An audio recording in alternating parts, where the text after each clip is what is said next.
At its peak, Subway was the biggest restaurant chain on earth. Not McDonald's, not Starbucks, Subway. 44,000 locations, 111 countries, more stores than any food brand had ever put on a map. In 2015, Fred DeLuca, the guy who started the whole thing, was sitting on a $3.5 billion fortune. Analysts couldn't stop talking about the brand. Franchisees were lining up to get in. It was everywhere. And then it all started falling apart, quietly, almost without anyone noticing at first. Between 2015 and 2021, nearly 6,000 Subway locations in the United States closed. Let that land for a second. That's not a rough stretch. That's not just one bad year. That's the equivalent of every single Burger King in America just gone. Revenue cratered. The people who'd actually taken out second mortgages to buy into this dream, real franchisees, real families, were going under while corporate kept cashing its checks.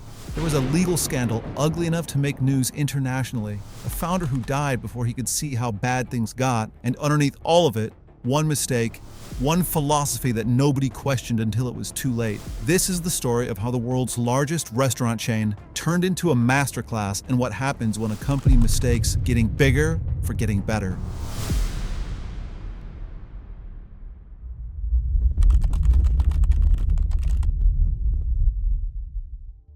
You can't understand what broke Subway without going back to where it started. Because this wasn't one bad call, it was a way of thinking, baked in from the very beginning, and it just never got challenged. Fred DeLuca was 17 years old when he opened his first sandwich shop in Bridgeport, Connecticut. The year was 1965. A family friend named Peter Buck handed him $1,000 to get it off the ground.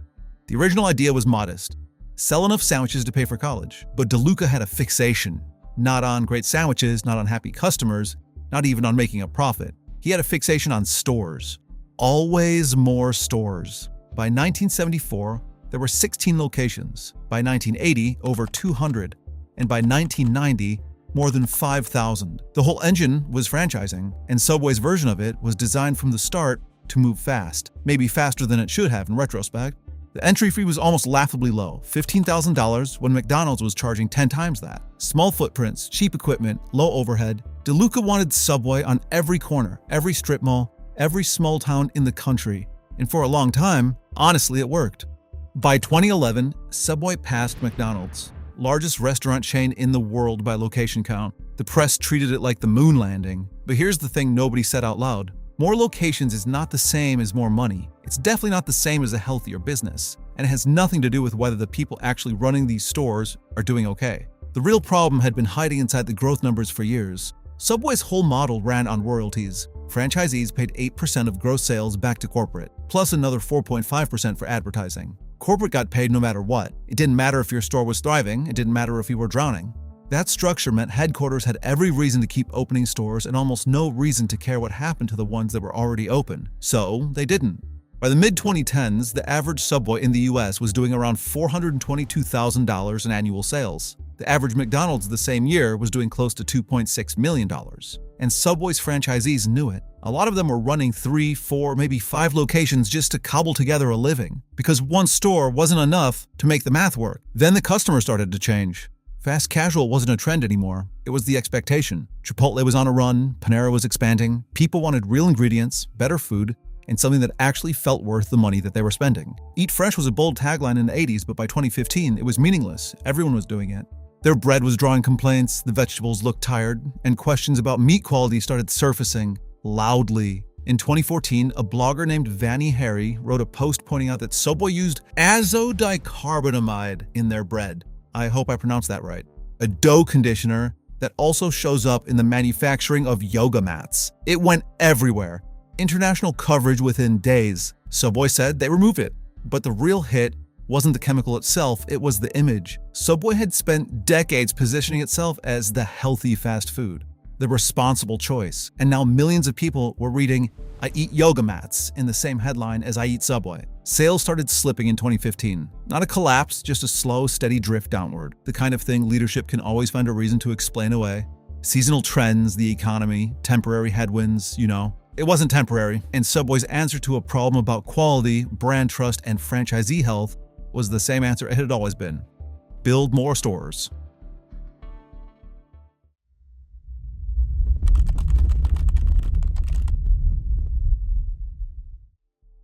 Fred DeLuca's response to declining sales was honestly completely predictable if you knew anything about him. His whole identity was expansion. Every time Subway had hit a wall before, the move was always the same. Grow right through it. Open more, reach more people, push into new markets. It had worked in the 70s, the 80s, and the 90s. He had no framework for a different answer. So in 2015, Subway announced that they were going for 100,000 locations worldwide, more than double what they already had. The plan called for heavy international growth, China, India, Southeast Asia, while continuing to pack more stores into a US market that was already extremely saturated.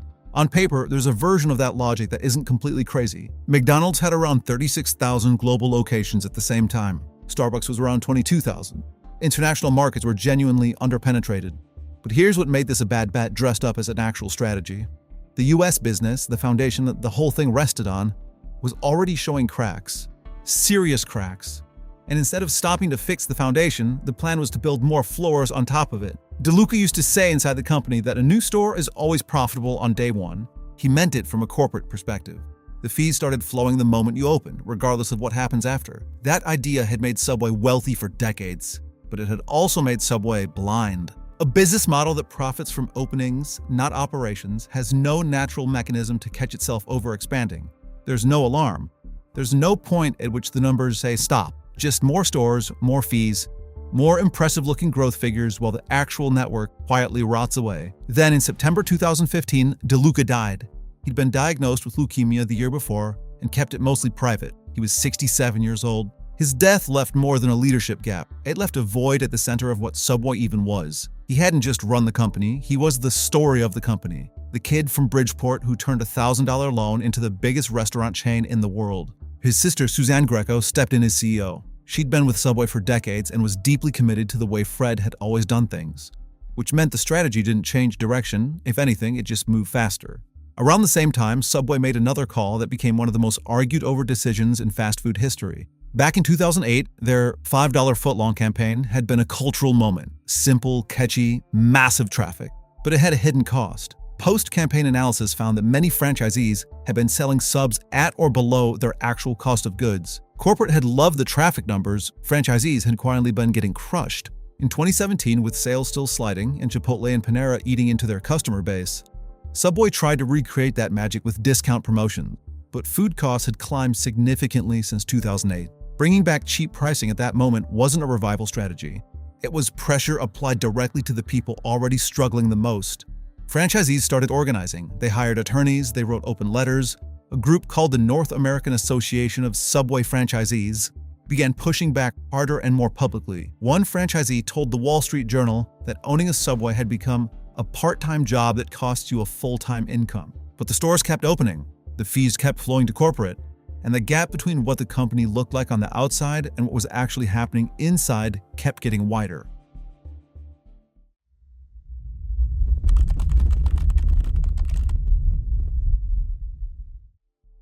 For a stretch there, it genuinely seemed like it was working. The early 2000s were good to Subway. Really good, actually. They had Jared Fogle. Remember his story? He was in all their commercials. Just a regular guy from Indiana who supposedly dropped 245 pounds just by eating their sandwiches. That story launched in 2000 and people ate it up, no pun intended. It became one of those rare advertising moments that actually stuck, not just in fast food, but in pop culture as a whole. Sales went up, foot traffic went up, and more importantly, Subway had something that basically every fast food chain quietly dreams about and almost never finds. A legitimate health story they could tell without completely lying. By 2011, they'd passed McDonald's, biggest fast food chain in the world, measured by number of locations. Over 33,000 stores globally at the peak. Think about that for a second.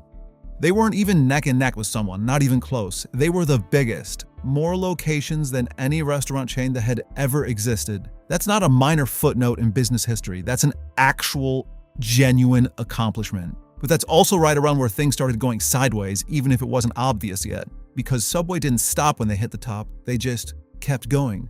More stores, more franchisees, more expansion into whatever markets still had open slots. The machine had been running on momentum for so long that slowing it down didn't seem to occur to anyone. Or if it did, nobody with any authority wanted to be the one to say it out loud. And eventually, somebody should have asked, what happens when you're growing faster than your actual product can hold up? By 2015, the answer was starting to show. Same-store sales, which is really the number that tells you whether individual locations are actually healthy, not just whether the chain is adding new ones, that number had started slipping. Not dramatically, not yet, but the trend was there. Corporate had explanations, of course: competition, shifting consumer habits, the usual list. What they didn't say, however, at least not publicly, was that maybe their model itself had started to crack. Then July 2015 happened. Remember Jared Fogle? Yeah, same guy. He spent 15 years as the face of the brand and got himself arrested. Federal charges involving child pornography and sex with minors. Subway dropped him within hours of the news breaking, which was probably the only move available to them. But the fallout went deeper than just bad press. The Jared campaign hadn't just been an ad campaign, it was baked into Subway's identity. Jared was synonymous with the brand. Take him out and suddenly the question sitting there with no good answer was, okay, so what is Subway now? Nobody had a response to that. That same year, Subway closed 877 US locations, the first net decline in company history. For a company that had built its whole identity around store count growth, that was a genuinely significant moment. And they handled it by trying to make as little noise about it as possible. It didn't stop though. More closures in 2016, more in 2017. By 2018, they'd shut down over 1,000 American stores in just 3 years. The people getting hurt weren't just the brand. They were the franchisees, the regular people like you and me who'd taken out loans and even in some cases put up their homes as collateral, sunk all of their savings into owning a Subway location. Some filed lawsuits, others just walked away from what was left. A 2017 report from FranData, a franchise consulting firm, ranked Subway's franchisee relations as among the worst in the entire fast food industry. And honestly, looking at how the model was structured, that's not hard to believe. The way Subway had always operated was a competitive nightmare. Corporate got paid every time a new franchise opened. Another fee, another contract. So, if a brand new Subway opened right across the street from an existing one and split their customer base in half, corporate still came out ahead. The existing owner lost half of their business. But that really wasn't corporate's problem under the model they built, was it? When things were going well and foot traffic was high, franchisees could absorb that. When traffic dropped, there was nothing left to absorb. Internal documents that leaked to the press around 2018 showed average weekly sales per US Subway location had fallen to roughly $9,500. A typical McDonald's was doing around $32,000 a week. That's not a gap you can simply close with a new marketing campaign. Customers weren't quiet about it either. Social media in the mid-2010s turned into a pretty brutal venue for complaints about Subway's product. Soggy bread, weird chicken, inconsistent portions. Oh, and the tuna? My God, especially the tuna. In 2021, a DNA analysis commissioned by the Irish Times reportedly found no detectable tuna DNA in samples from Subway sandwiches. That literally means that the tuna that Subway was serving was in fact 0% tuna. That literally means that the tuna that Subway was serving was in fact 0% tuna. The story spread everywhere. Subway pushed back hard and disputed the findings, but by that point the story had already taken life. A class action lawsuit was filed in California the same year, claiming Subway's tuna contained no actual tuna. Eventually it was dismissed, but not before the New York Times, CNN, and what felt like every media outlet on the internet had covered it at length. They won in court, but they lost everywhere else. And through all of it, the store closures, the Jared scandal, the product questions, the franchise revolts, Subway's leadership was mostly absent from the conversation. Fred DeLuca, who'd started the thing when he was 17 years old with a $1,000 loan from a family friend named Peter Buck, had been diagnosed with leukemia in 2014. He died in September 2015, right in the middle of everything falling apart. His death left a hole that was hard to fill. His sister Suzanne stepped in as CEO. She was a company loyalist who'd been with Subway for decades. But running a business through a crisis of this scale is a different thing entirely from just knowing the business well. The decisions that got made, or rather didn't get made, mostly amounted to staying put when the moment was calling for something much more aggressive. She eventually stepped down in 2018. At that point, Subway had lost well over 3,000 US locations from its peak. They called it strategic right-sizing, which is one of those phrases that sounds like it means something until you sit with it for a moment. It wasn't any strategy, they just slapped a fancy phrase on the word retreat.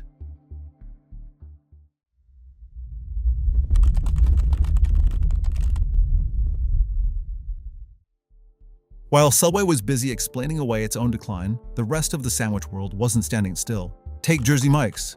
In 2010, they had around 500 locations. Subway had over 23,000. Jersey Mike's was basically a regional thing. Decent sandwiches, loyal following in the Mid-Atlantic and Southeast, but nothing that suggested they were about to become anyone's case study. But they were doing something different at the structural level, and it built up quietly for years before anyone in the broader industry really paid attention. Their whole franchisee model was oriented around making individual locations profitable, not just maximizing how many locations existed. They were careful about where they opened. They trained owners seriously. They held the line on portions, and they didn't open a new store in a market that would just eat into an existing franchisee's sales to collect another upfront fee. The effect showed up in the numbers. By 2022, average weekly sales at a Jersey Mike's were around $24,000, nearly 2.5 times what Subway was pulling in. And they weren't getting there by undercutting on price. Their sandwiches cost more. Customers paid it anyway because the product was reliable and the experience felt like it was actually worth something. By 2023, Jersey Mike's had grown to over 2,500 locations, 5 times where they had been when Subway was at its peak.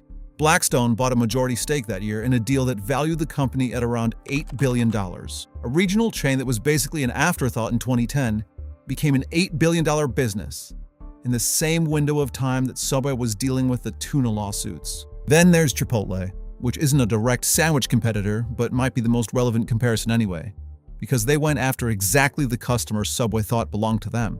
The person who wants something faster than a sit-down restaurant, but fresher and less guilty feeling than a burger and fries. Chipotle had about 1,400 locations and $2.7 billion in revenue in 2012. By 2023, it was over 3,300 locations and almost $10 billion in revenue.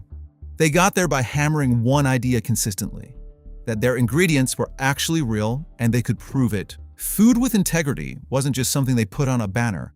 It was reflected in actual sourcing decisions, actual supplier contracts, and a willingness to charge what the food actually cost and explain why. When Chipotle hit its own crisis, the E. coli outbreak in 2015, which sickened customers across multiple states, it was genuinely bad.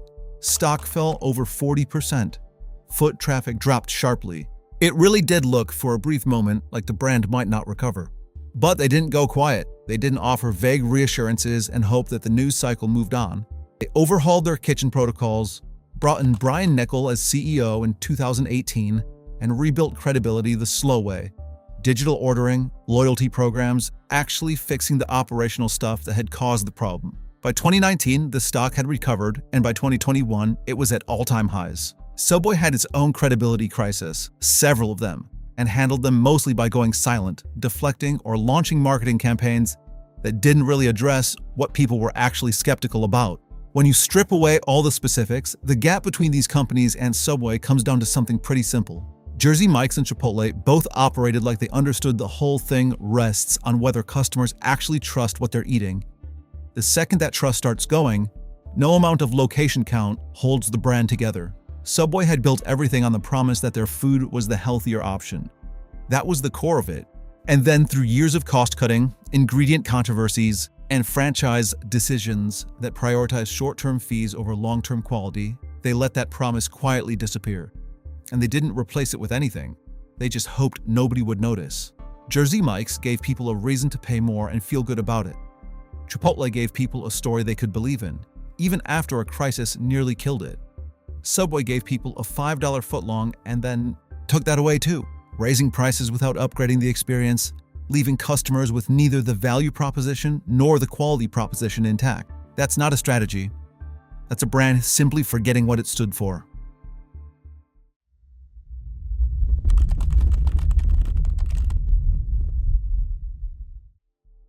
By the time the full scale of the damage had been undeniable, it wasn't arriving as one single catastrophic moment.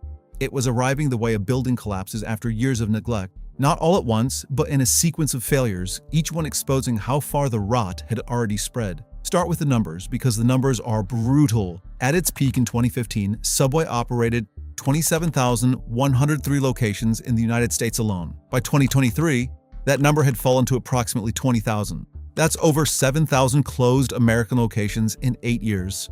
To put that in human terms, 7,000 stores means 7,000 franchise owners who lost their businesses, or came close enough to it that walking away was the only rational choice. It means thousands of employees who lost jobs. It means suppliers, landlords, and local vendors who built their livelihoods around Subway foot traffic all watched it disappear. Globally, the picture was similar. Subway's worldwide location count, which was peaked at around 44,000 stores, had declined by several thousand by the mid-2020s. The brand that had once celebrated surpassing McDonald's on the location leaderboard was now quietly retreating from markets it had spent decades building. The financial consequences were just as stark, and harder to fully quantify because Subway is privately held and has never been required to disclose detailed financials. But estimates from industry analysts place Subway's U.S. system-wide sales at roughly $9.3 billion in 2022, down significantly from earlier peaks and nowhere near what the brand's scale should have been. For context, McDonald's U.S. system-wide sales in the same period were over $50 billion. Subway had more locations for years and was doing just a fraction of the volume. After Suzanne Greco stepped down as CEO in 2018, Subway cycled through leadership with the kind of frequency that signals an organization that doesn't know what it wants to be. Trevor Haynes took over as interim CEO. Then came John Chidsey in November 2019. He was a former CEO of Burger King and was brought in explicitly to professionalize an operation that had been run like a family business for 5 decades. Chidsey was the first outsider ever to hold the CEO role at Subway. That alone tells you how desperate the situation had become. Chidsey moved quickly. He launched what Subway called a transformation plan. New menu items, remodeled stores, a fresh marketing push. But in 2021, they rolled out what was branded as Eat Fresh Refresh, the largest menu overhaul in the company's history. New bread recipes, new proteins, new sauces.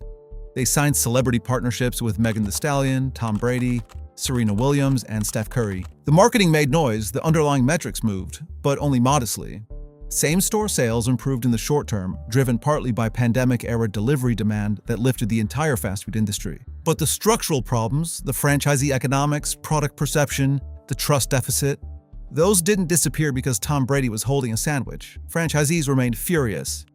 The North American Association of Subway Franchisees, the independent group representing store owners, had been publicly at war with corporate for years. In 2021, they issued statements criticizing the rollout of Eat Fresh Refresh, arguing that corporate had pushed the new menu changes too fast, without adequate support and without properly accounting for the operational burden it placed on individual owners. New ingredients meant new supply chain requirements. New recipes meant retraining staff.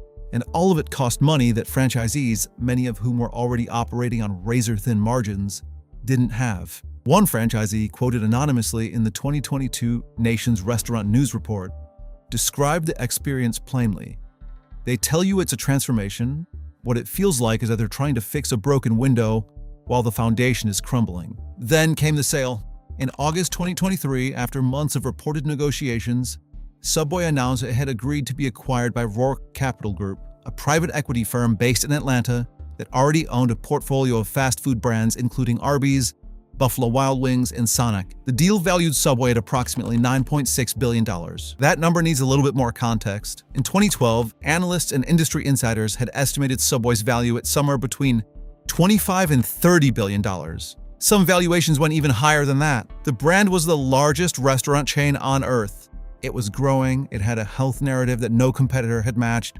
It even had a global reach that McDonald's itself envied. In roughly a decade, somewhere between $15 and $20 billion in enterprise value had simply evaporated into thin air. Not because of a recession, not because of an industry-wide collapse, because of decisions or the failure to make them by the people running the company. The DeLuca family, which had owned Subway outright since its founding in 1965, was selling. The last private restaurant empire of its scale in America was passing into the hands of private equity, a company built on a $1,000 loan and 60 years of stubborn independence was being handed over to a firm whose entire business model is restructuring other people's brands. Whether that's a rescue or a reckoning depends on what happens next. But the fact that it came to this, that the world's largest restaurant chain had to sell itself a 60% discount to its peak value, is one of the most staggering destructions of business value in modern American corporate history.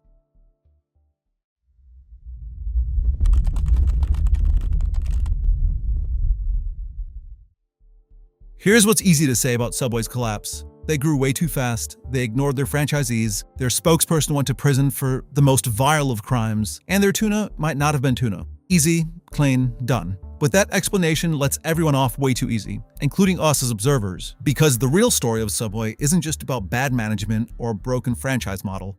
It's about something much more unsettling than that. Subway built a $30 billion empire on a story. They didn't have the best sandwiches. They didn't have the lowest price. They didn't even have genuine nutritional superiority. Because if you're loading a foot long with processed meat, extra cheese, and a river of ranch dressing, you're not exactly eating health food. They built it simply on the feeling that you were making a better choice, the perception of health, the idea of freshness. Jared losing 245 pounds wasn't just an ad campaign, it was the entire philosophical foundation of the brand, dressed up in a polo shirt and holding a pair of oversized pants. And when that foundation cracked, when Jared was gone, when the ingredient question started, when the $5 footlong disappeared and they had nothing to replace it, Subway didn't have a product to fall back on. They had a story, and the story had stopped being believable. That's the real lesson here, and it applies far beyond sandwiches. There is a version of every major brand collapse that follows this exact pattern. The company sells a feeling, the feeling requires constant maintenance,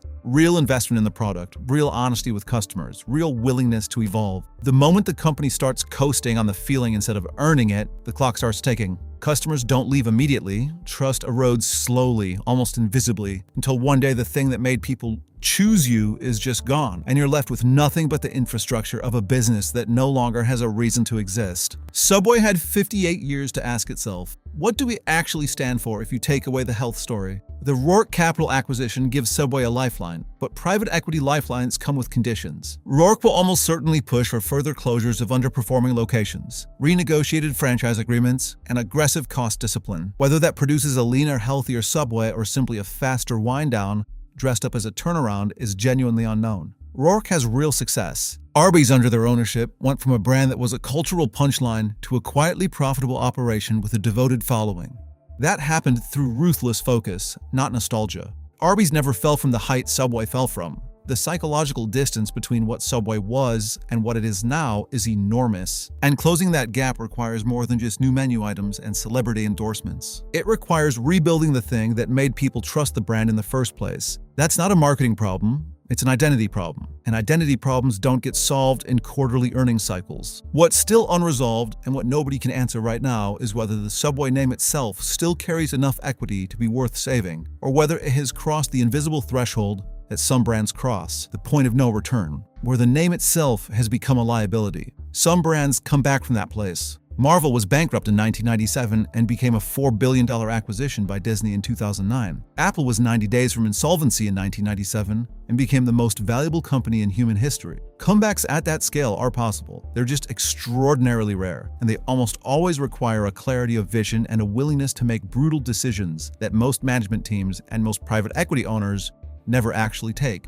The $1,000 loan that Fred DeLuca borrowed in 1965 to open a sandwich shop in Bridgeport, Connecticut, built something genuinely remarkable. At its best, Subway democratized the idea that fast food didn't have to mean unhealthy food. It put fresh ingredients in front of millions of people who otherwise might not have had access to them. It created wealth for thousands of franchise owners around the world. That story is real, and it deserves to be acknowledged. But the story of how they lost it, how they mistook size for strength, growth for health, and a marketing narrative for an actual product is just as real.